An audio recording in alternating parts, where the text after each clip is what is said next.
gomba remoto. Unzwana musha. Walimotata waona kutanga kundiso. Dzokore mamambira ngopavese makosta kwenge. Kana zvikaitika hazvo. Inzwa hanzi kana zvaitika izvozvizvi zvokuti mava kuti kana kugomba remoto. Mwari wedu watinoshumira. Mwari watinoshumira uyu. Ungagona kutirwira pachoto chemoto. Anogona kutirwira pachoto chemoto ichochi. Verenga. Iye uchatirwira paruoko rwenyu imi mambo. Iye Mwari yeyu achatirwira paruoko rwanyu. Verenga. Asi kana zvikasaitika. Zvikanga zvisina kuitika. Zivai imi mambo. Wangu. Kuti hatingashumiriwa Mwari wenyu. Wangu. Kana kunamata chifananidzo chendarama. Wangu. Chamakaisa imi. Mazvinji. Chamakamisa imi. Kuti Mwari yeyu akatadza hake kana kutirwira. Asi Mwari wenyu hatisi kuzonamata. Haleluya. Ndozvinoreva kuti matambudziko kuuya. Kukunda kana kusakunda hatisi kuzorega kurumbidzani. Handizvo? Wabira neungasinzero. Amen. Chechi Yesu. Wakuda kundiso ngasinzero.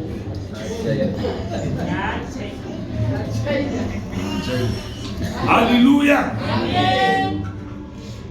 Mwari wedu ndi Mwari wakanaka. Ibadile chapter 7 verse 55. Amai dokumenti by 121. Haleluya, haleluya. Haleluya, haleluya. Asiya sere nomweya mutsvene. Wongu. Akatarisisa kudenga. Wongu. Akaona kubwinya kwaMwari. Yes. naJesu amire kuruoko rworudyi rwaMwari. Wongu. Akati, Yes. tarirai, Wongu. tinoona denga rakazarurwa. Yes. Nomwanakomana womunhu amire kuruoko rworudyi rwaMwari. Wongu. Zvino vakadanidzira nenzwi guru. Yes. Vakadzivira nzeve dzavo. Vakamhanyira kwaari vose pamwe chete. Wongu. Vakamuburisira kunze kweguta. Yes. Ndokumutaka namabwe. Wongu. Zvapupu zvikaisa nguo dzavo patsoka dzejaya rainzi Sauro. Manyani. Stephen arikutakwa nemabwe. Vakataka Stefano achidana achiti, Wongu. Ishe Jesu, Wongu. gamuchirai mweya wangu. Wongu. Akapfugama akadanidzira nenzwi guru achiti, Yes. Ishe musavaka mhosva Wongu. yechiichi. Akati areva izvozvo akavataura. Vangani vanopakunda. Kuti vanhu vari kutaka nemabwe kusvika pakufa so. Wotonyengetera kuna Mwari so kuti Mwari varegerere vanhu hakuna chavanoziva. Haasi mdzema kuvanopagona ipapo.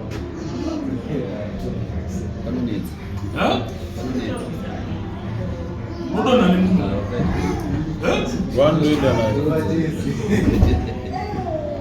Amen, amen. Stephen ari kutakwa nemabwe kusvika pakufa, akatozofa. But anonyengetera sekunyengetera vanhu vari kumutaka nemabwe kuti Mwari varegerere vanhu hapana chavanodii, chavanoziva.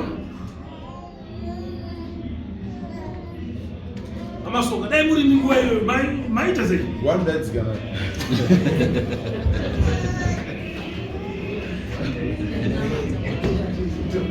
Now unoona kuchechi kwatinouya kuno takafana vanhu vapenda kushoko kundwana kushoko kana tienda kushoko amai guri kutaura munhangai mambaira dzenyu amai kusundire nyimo dzavo nezvikudei nei avo vataunga madhonza avo anoshamisa ekuti kana riri kuwana kuredaidza kuti jogo yarasvikopinda rega kushoka.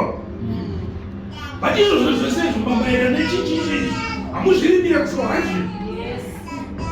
Hamuzvirimire kushoka ndizvo. Mombe dzenyu idzi hamuna kudzidzisira pashoko. Munoitira muri kupi? Mozouya kushoka muratidzawo vamwe kuti vakomana ndo zvandinazvo izvi, ndo zvandinorima izvi. Mobvunzwa munorima sei? Haleluya. Kuchechi kushoko. Tinorima tiri kupi? Kumba kwatinogarawo. Kuno kuti abuya kuzoratidzana zvishandwa. Haleluya. Chechi kuno kuti tinogara how many hours? 1 hour. One hour not for half past out 30 minutes. Ndizvo. But 7 days tiri kudzimba dzedu. Ndokwatinofanira kuratidza kuti Kristu ari matiri. Haleluya. Because kushuva kunonyewa futi. Amai ukura wanotora manhamba yako amai.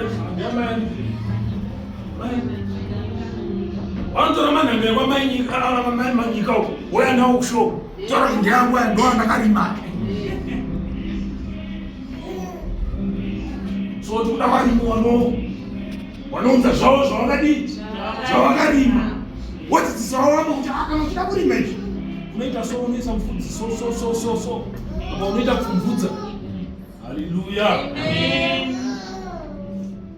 Achitaura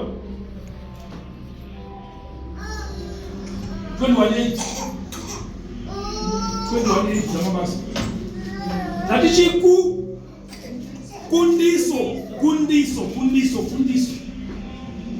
ngatisvikirei pasi zvokunetsa vaprofita wedu kuti kundiso ndipewo kundiso.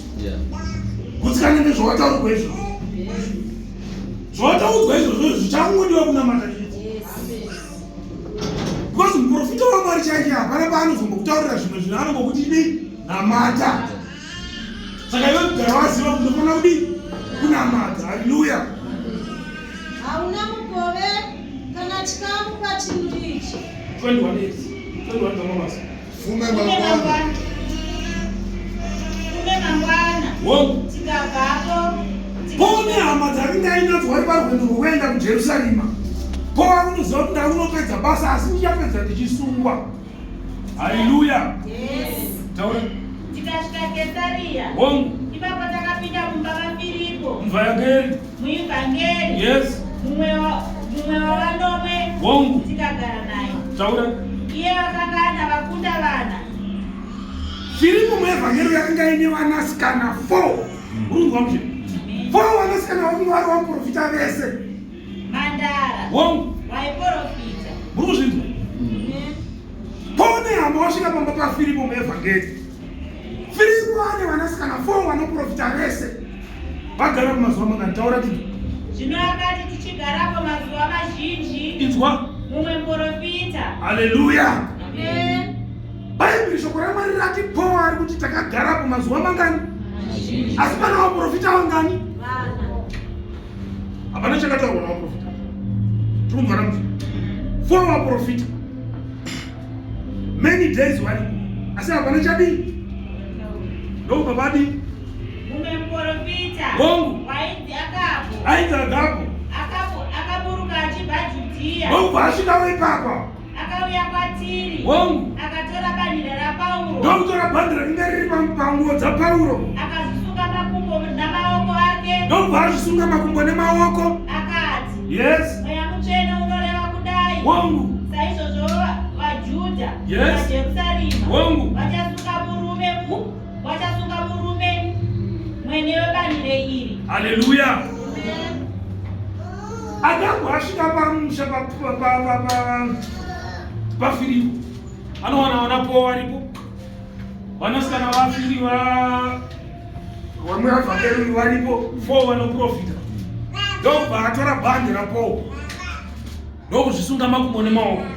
Zvikanzi muridzi webhande iri zvandaita izvi ndo zvari kunoitwa kuti kuJerusarema ari kunosungwa.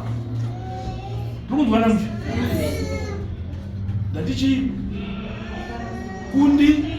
kundiso.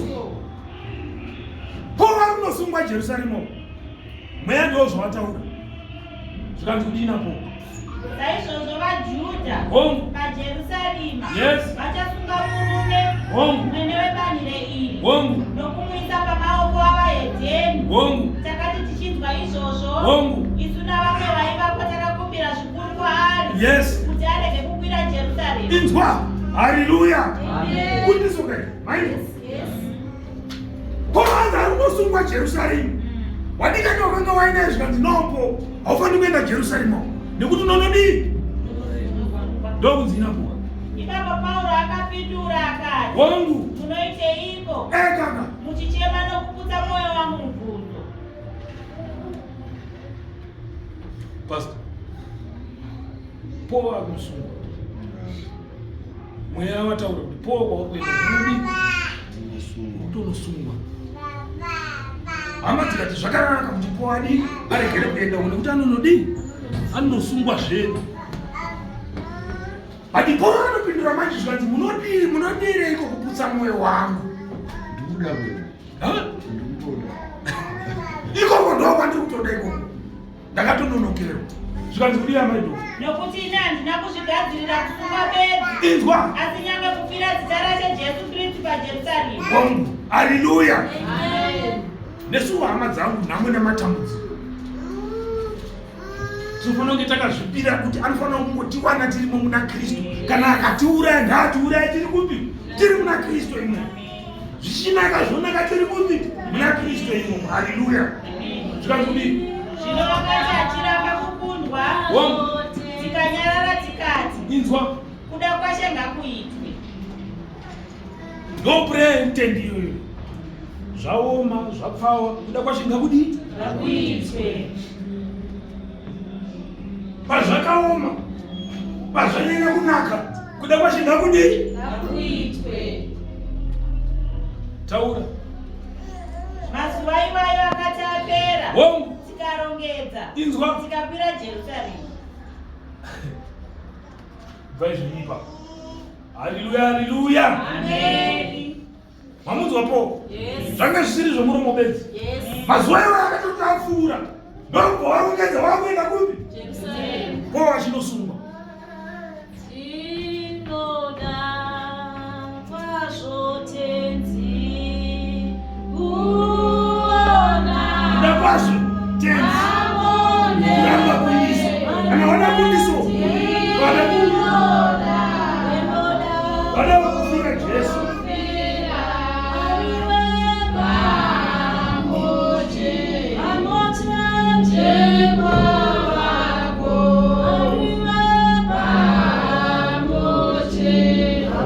Amen.